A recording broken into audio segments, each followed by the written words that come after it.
boundaries of Israel as promised in the Chumash. Just this morning we're starting with a few basic questions. Okay. Okay. And you'll correct me, of course. In Lech Lecha, which is my first recollection, the boundary says in the west from the Nile. Well, I'm sorry. Yes, from the Nile to the Euphrates, and I think later on, I think it's in Mishpatim, it says the boundaries are from the Sea of Reeds to the Euphrates again, and to the Mediterranean, and then Moshe is taken up and he looks at, and he's told to look all over, and these are your boundaries. So it seems to be at least two different sets of boundaries. In the east, the Euphrates, but in the west, the Nile, if I'm correct, and also then the Sea of Reeds, which I assume is the Red Sea. So there's a contradiction. And secondly, Hashem knows about the slavery in Egypt. To say that you're going to go back and settle in the land of Egypt up to the Nile River doesn't seem consistent with their leaving and then going back. So I'm a little confused exactly what we're entitled to, so to speak. So the boundaries of what is termed today the land of Israel in the Chumash means in the 5 books of Moses,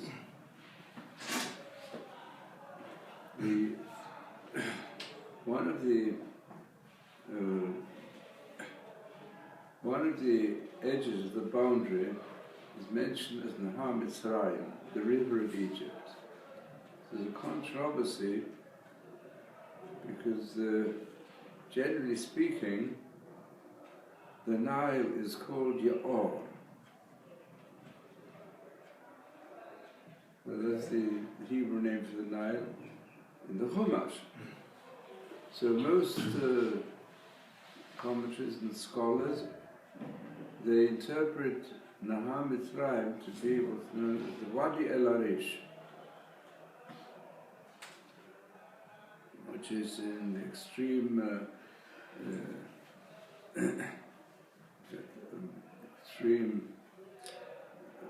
west of the Sinai Peninsula, in the western part, which borders, it goes into the Mediterranean Sea, but it's not the Nile. So the Nahar Mitzrayim is mentioned also in the place where the boundary is mentioned to be the Yam Suf, to be the Reed Sea, which is on the western side of the Sinai Peninsula.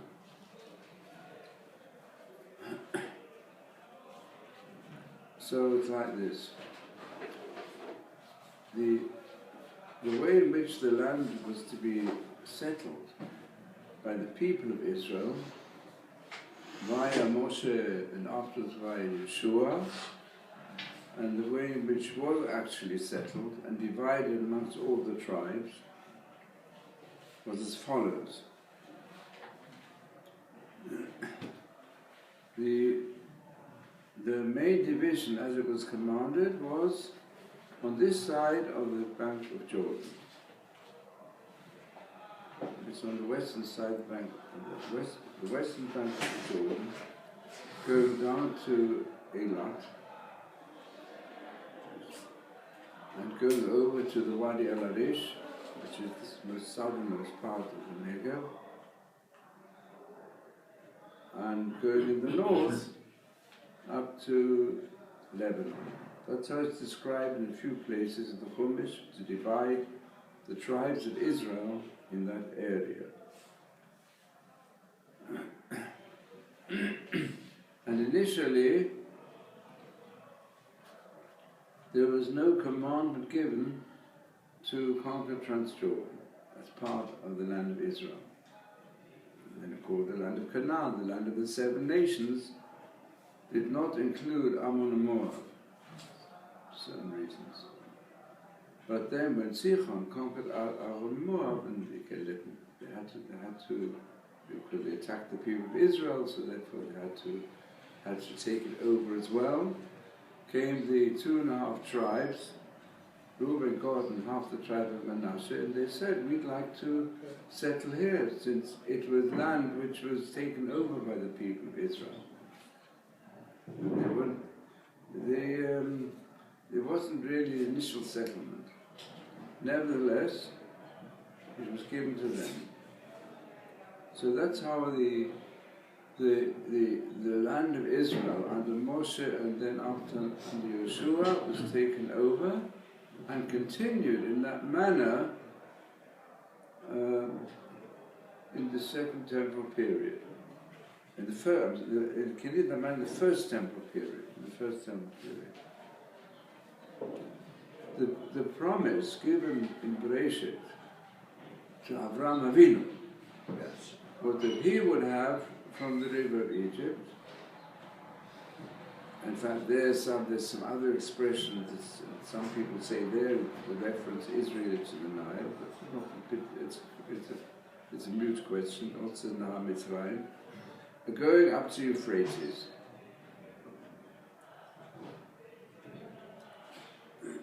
That was given to the seed of Abraham, not the seed of Yaakov. In other words, here we have a reference to the promised land also for Ishmael. But they will include the seed of Abraham, especially as Abraham very much wanted Ishmael to be part of the heritage he was passing on to the next generation. Because Sarah objected, and Hashem said, well, listen to Sarah, said he should not inherit. So therefore, that was left for Ishmael, as we see today. That's how most people explain the different borders. So, but the Kedusha of Eretz Israel applied in the First Temple period to all the areas, as the sages say, Shekovshu Olim Mitzrayim, which those who came out of Egypt conquered. Originally they were supposed to, the plan was to conquer only this side of the bank of the Yarden, of Jordan, but because the nations of Ammon and Moab, they attacked the people of Israel, they didn't allow them to pass through, and then they attacked them, and it was taken over by Sichon and Og, with the Cheshbon. So then it went into the possession of those who came up from Egypt, these 2.5 tribes. Now, when it comes, however, to the actual holiness, as far as the laws of Eretz Israel are concerned, we say the Kedusha of Eretz Israel, once the people of Israel have been banished from these lands, from the land of Canaan, from the lands of the 70 nations, they all went into exile, they disappeared. So they say that all the areas, Shekavshu, all the Mitzrayim, that holiness finished. And only the holiness which was established by the Second Commonwealth, that remains until the coming of the Mashiach. When the Mashiach comes, there are indications in the prophets that we get back the whole area. At least the whole area which was taken over by the original 12 tribes, and that's why Yechezkel also describes in the time of the third temple, the division of Eretz Israel according to the territories which were taken over by those who came out from Egypt.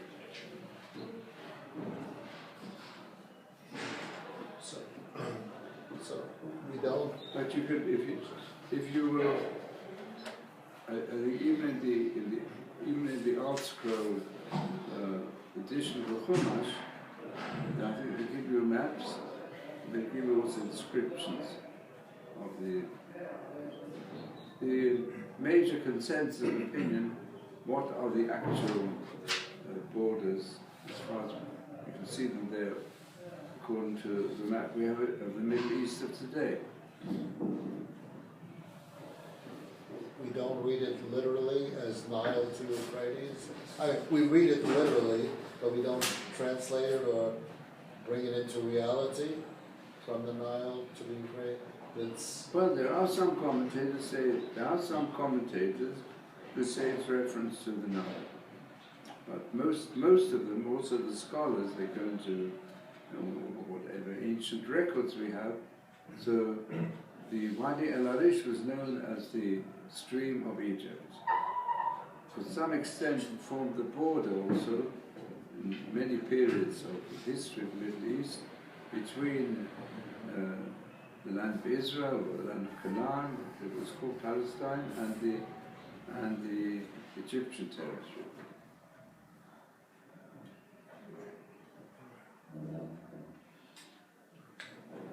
So now, one just make a brief start on the forthcoming festival of Purim,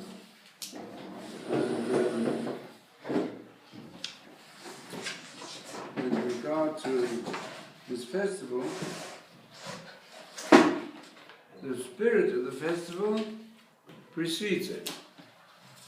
Therefore we have a famous saying, Mishe, Mishe, Mishe, Mishe, Mishe, Mishe, Mishe, Mishe, Mishe, Nechnas Adar.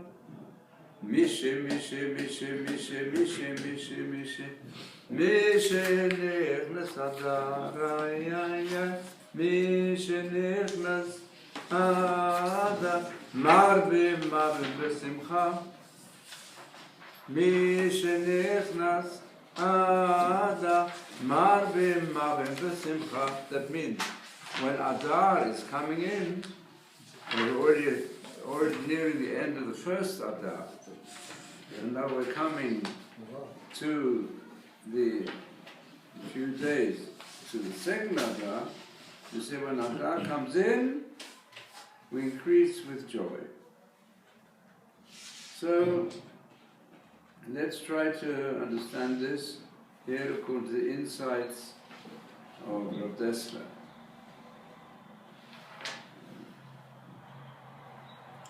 Surely we have to fulfill, we say also daily in our prayers, if there is Hashem b'simcha, serve Hashem in joy.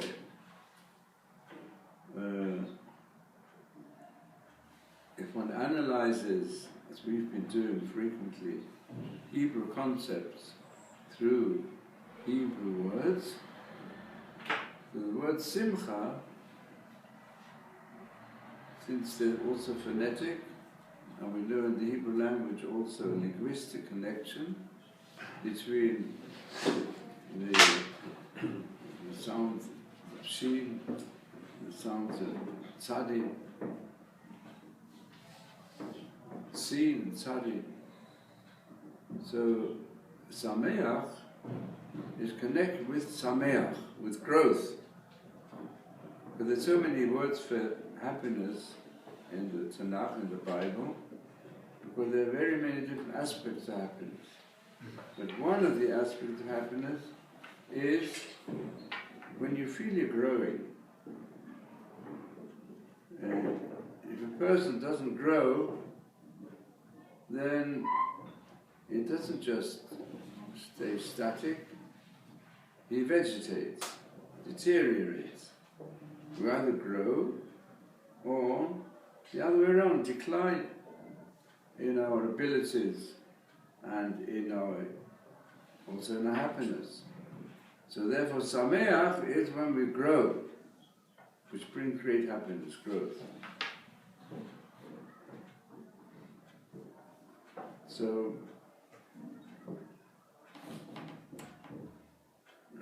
that's why whenever it's something new, it's a mitzvah to express one's joy. Because that's, you feel a renewal. Growth means you feel something new that wasn't there before in your life. That's what brings joy. That's why the bracha, that's why it says special bracha, when you have greater simcha. So now I'm going to paraphrase here the words from Tesla and expound them.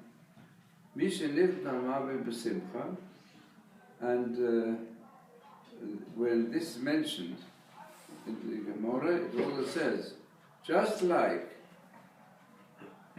in Av, the month of Av, Shemati b'simcha, one diminishes one's expression of joy, because it's a period of mourning for the exiles and banishment and destruction of the physical and spiritual power of the people of Israel.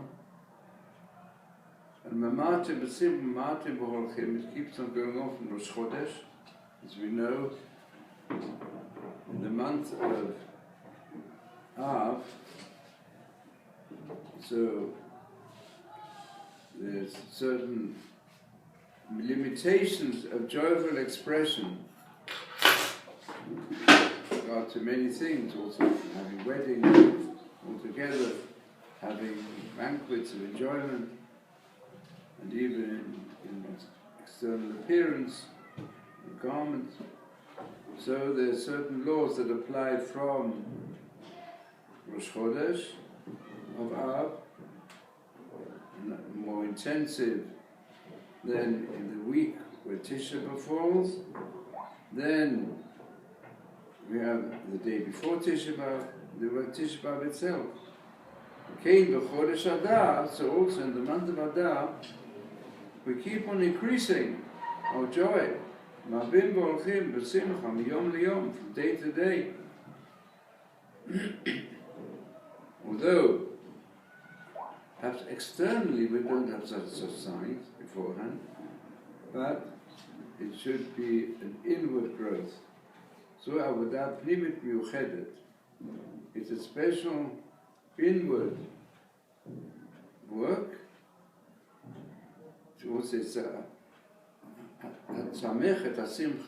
Which causes the joy to grow, the development of simcha.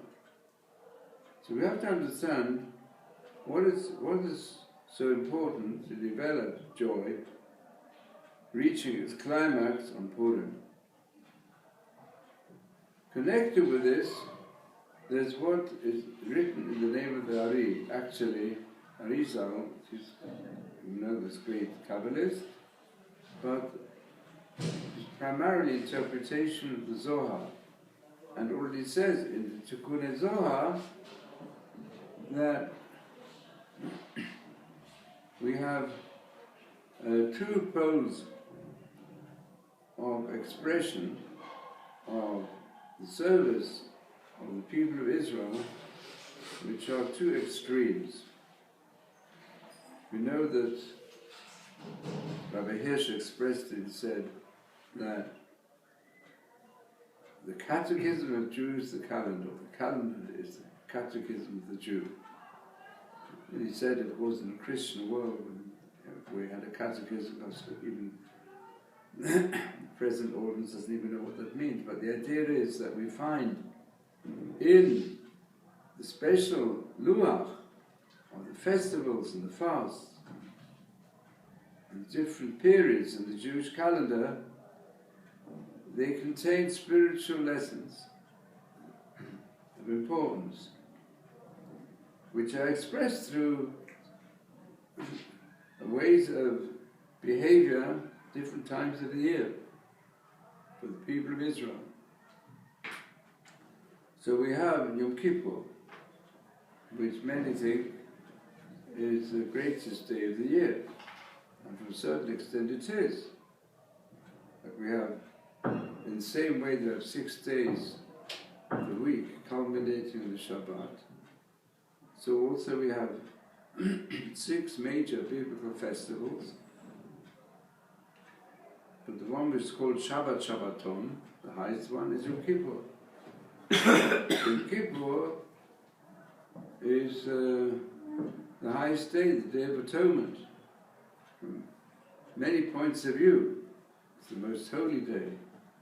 It's the only day when, in the spiritual hierarchy of divine service, the high priest is the only day he makes a special service in the most holy day, in the most holy place, the Holy of Holies of the temple. So we see, surely one of those holy days in the year, and also, as far as observance is concerned, is the one where most effort to follow that service is found amongst Am Yisrael until today. And even Jews who are cut off from everything else, but it's very rare that they're Jews who know a little bit about Judaism and don't know, and many of them don't observe. In Kippur they're a minority. The vast majority observe it. Certainly in Israel it is so. But today there are Jews who don't know it, the greatness of Yom Kippur. I'll just tell you a story in which the yeshiva was involved concerning this. That there was a certain lady who was in charge of the botanical gardens here in Yerushalayim. She came from England, and she's the lady who donated a little garden around the bottom of the walls of the yeshiva some years ago.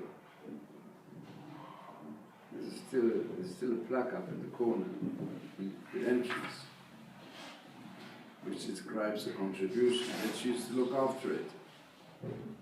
Fine. Also. Now, Uriah looks after it sometimes. Just keeps it going. So this lady, when she gave us this garden, she told her story. Her mother was a survivor of the Holocaust and wanted to have nothing any more to do with Judaism at all. She gave an education. I just told her she's Jewish, although she knew nothing. And she became a stewardess in British Airlines. So one day in British Airlines, the captain of the aeroplane comes up to her and says, excuse me, you look Jewish. Are you Jewish? She said, yes, I am. So he says to her, you're endangering this flight. I'm endangering the flight? Which way? I'm just stewardess, you're endangering the flight. Oh yes. Because you know, everything is secure in the flight, isn't it? What's got to do with me? Because I'm Jewish. So she thought maybe it's been not to see mine, but it says no. Our flights are dependent not just on the ground crew and the fact the pilot has to remain wide awake and so on. We depend on the one above. And you shouldn't be working today. Why not? Why not? It's good. But today, it's the white fast of the Jews. It should be in synagogue. Just, I never heard of it. I'm Jewish, but mother never told me. Yeah. So that was what triggered her off. She came home and she asked her mother, "What's the special day you're talking about?" That was her first step into Judaism, and she became a frum lady. So I would say it's rare, but why do I say this? The importance of Yom Kippur, because to some extent, what happened, the 6-day war was a great miracle of Hashem. And I suppose the result of the 6-day of battling for the physical existence and permanence of the state of Israel, which was then hanging in the balance, Hashem hoped that it would be followed by Shabbat. Shabbat is teshuvah, as we described, to turn to Hashem. And to some extent, it had an impact, because that's what gave the starting bit of a push to the tshuva movement, which has grown since then. But wasn't strong enough. So what did we have afterwards? The Yom Kippur War. And we're still suffering from Yom Kippur War today.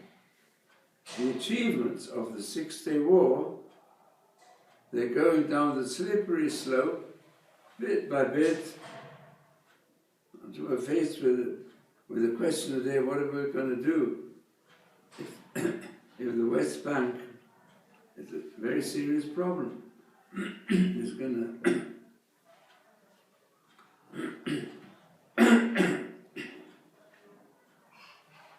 it's going to be shared by Jews and Arabs. It's no simple situation, and and giving them back territories, which unfortunately was done. We don't know what's going to happen. So this is what we're faced with today. You could say to recognize the power of Yom Kippur. Maybe that's what we need to do teshuvah. But what does it say in the Zohar? The greatest day is Purim, greater than Yom Kippurim. Yom Kippur is like Purim. Kippurim. So it's Kippurim. Kippurim.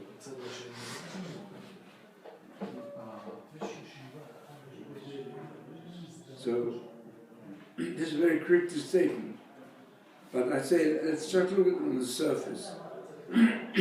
People think that Judaism is centered around Yom Kippur. So a person comes from afar and thinks, look, I want to enjoy life. I don't want to be in it. Even people who keep a bit of Yom Kippur out of respect, but to fast all day, to be in synagogue all day, is that Judaism? Is that what it is? So that's why it says Purim. Purim is the opposite. And the right thing is to bring a balance between the two. But we'll speak more about this next year.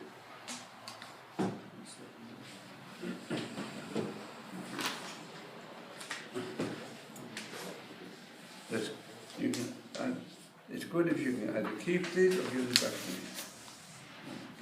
me. Expecting a large crowd.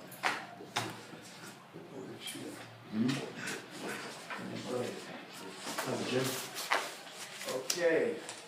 And I asked, how's the That's a great deal, Zach. Oh, yeah?